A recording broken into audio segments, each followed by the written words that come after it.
در این ماه شریف رمضان همین خیر یک مسخال هم که باشد خیر است. او بهتر است، او افضلتر، او افضل است.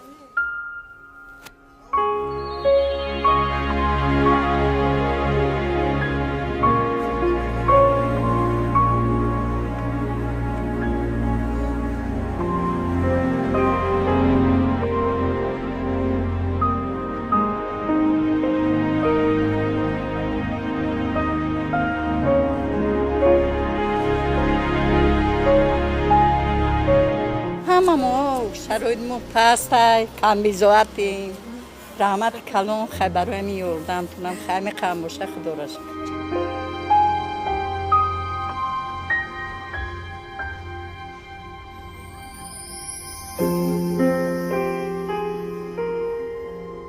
شهروندان محترم، در نزد زواد نوپذیر شهر یک شخص سخاوتمند برای ماه شریف رمضان هر بیگو از ساعت 6 بیگو به مناسبت این ماه شریف رمضان نانها رو به طریق رایگان به آدمای کم بیزوات کم بغل تقدیم میکردن.